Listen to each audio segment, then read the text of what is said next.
Hi mga manay, hi mga manoy, good afternoon po. Ito po si Kylo dyan, ang aking anak na iyakin. Magluluto po kami ngayon ng tinulbokang laing. Pinangat po siya na laing na may halo po siyang ito po yung mga ingredients ng ating daddy, hinaan mo yung TV. Meron po tayo ditong tinadtad na lemongrass, ano ba ito tawag dito, tanlad. Meron po tayong pininong luya, pininong bawang, pininong sibuyas, at meron din po tayo fresh coconut na ginayat natin. Meron din po tayong baboy, siling labuyo. Meron din po tayong hipon at taba ng talangka. Tsaka meron po tayo ditong kakang gata at pangalawang gata. Ngayon po, kailangan lang natin muna igisa natin ang ating bawang sibuyas. Ano yung ating gagamiting taro? Ito po yung dahon ng fresh na laing. Tapos, ito naman po, bali yung steam ng laing natin, mana, ilalagay natin sa ilalim para hindi po masunog ang ating pinangat. Pero syempre, pag nilagay nyo siya, mana, yung steam ng laing, syempre, babalatan nyo po siya para mas, mas mabilis maluto. Ayan, manay, manoy, mainit na po ang ating kawali. Magigisa na po muna tayo ng bawang, sibuyas at luya. Bali, igigisa natin siya, pag sasama-samahin natin siya, manay-manoy, para hindi siya hindi malangsa yung ating laing. Uunahin natin is yung ating luya. Konting gisa-gisa lang naman sa kanya, manay-manoy. Hindi nyo siya pwedeng i-toasted kasi pangit ang lasang kakalabasan pag tinoasted nyo siya. Ilalagay natin ang ating pininong tawag dito, bawang.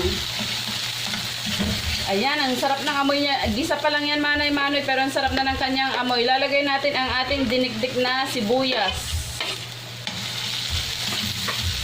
Hinaan natin, manay-manoy, ang apoy para hindi agad siya masunog.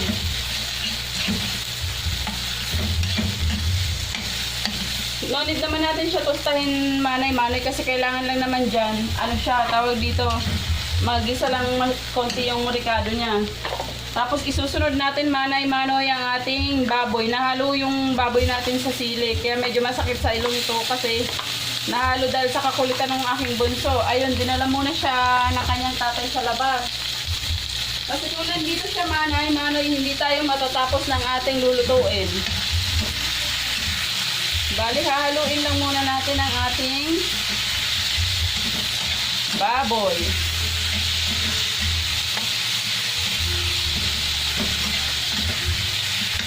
Konting halo lang naman sa kanya, manay-manoy. No need yun naman siyang lutuing maigi kasi yung iba nga hindi siya hinahalo. Ako lang kaso ayaw ko ng lasang-lasa yung ating baboy.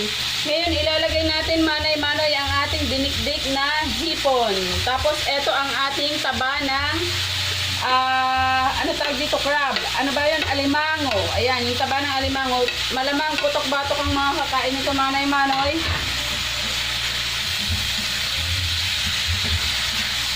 Ayan, paghalo-haluin lang natin siya.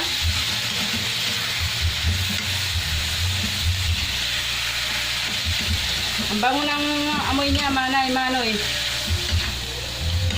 Nagluluto ako nito kasi naaalala ko yung aking modrakels, ang aking mama, paborito to. Tapos ngayon, ilalagay na natin yung buko na sariwa. Ayan yung ating tinadtad na bukong sariwa. Binili ko to kahapon sa bayan. Pumunta pa kami ng bayan ng asawa ko para maghanap niyan. Kasi yung asawa ko parang naglilihima na gusto talaga niya ng tinulmok. Kasi dati nagluto ako nito pero hindi ko siya na-vlog.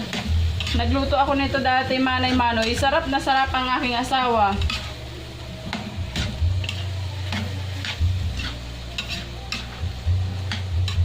Tapos ilalagay natin ngayon, manay-manoy, ang ating pandan. Ay, pandan. Ano ba tawag dito? Sorry, hindi pala siya pandan. Tanlad. Lalagyan natin siya ng tanlad.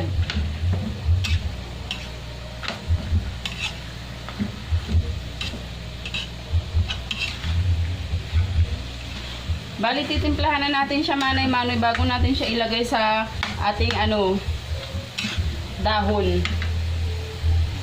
Ngayon lalagay na natin ang ating 4 cubes para mas malasa ang ating niluluto. Yung 4 cubes natin. Tapos isabay na natin ang ating sili. Ayan. Ito ang sinasabi manay na pag Bicolana kasili is life. Ewan ko lang manay, pero hindi naman yata lahat. Kasi may mga taga Bicol din kasi akong mga kaibigan na hindi talaga sila kumakain ng maanghang. Pero para sa akin kasi manay, manoy, sili is life. Kasi alam nyo naman, mas masarap ang mas maanghang. Diba?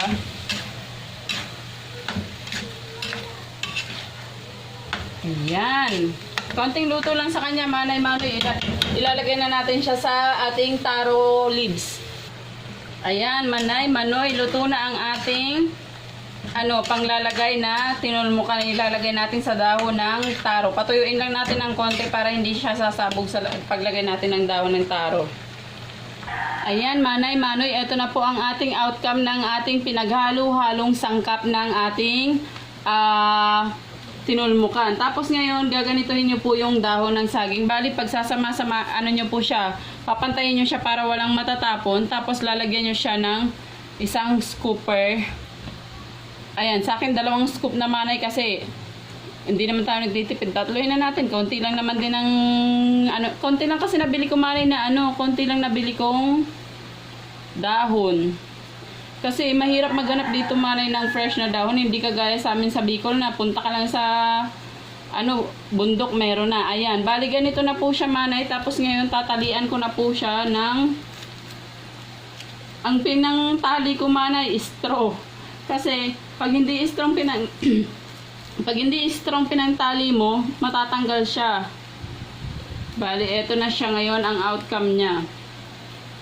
Siguro manay kailangan ko kumuha ng isa pang pinggan para sa patungan nito. Mainit pa kasi yung Ayan, manay, manoy, nabalot na po natin ang ating tinulmukan. Ngayon, ilalagay ko na po ang ating pangalawang gata. Ayan, lalagay na natin manay, manoy, ang ating pangalawang gata. Tapos, hintayin natin siyang kumulo.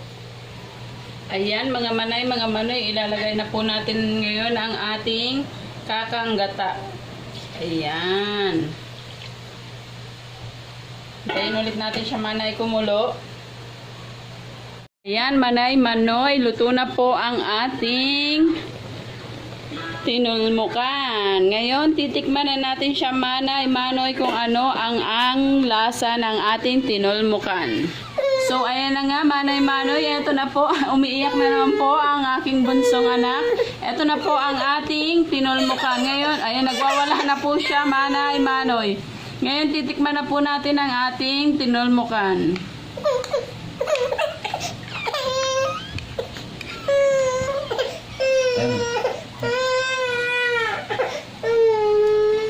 Ayan, manay, manoy, ang sarap-sarap po ng ating tinulmukan. Sagana sa gata, yun nga lang, sagana din sa anghang. Kaya may kaanghangan lang talaga siya, manay, manoy. Ayan, thank you po sa lahat po ng aking subscriber, manay, manoy. Just mabalos po sa inyong lahat. Please watch, like, and subscribe always po sa aking channel. Maraming salamat po sa inyong lahat.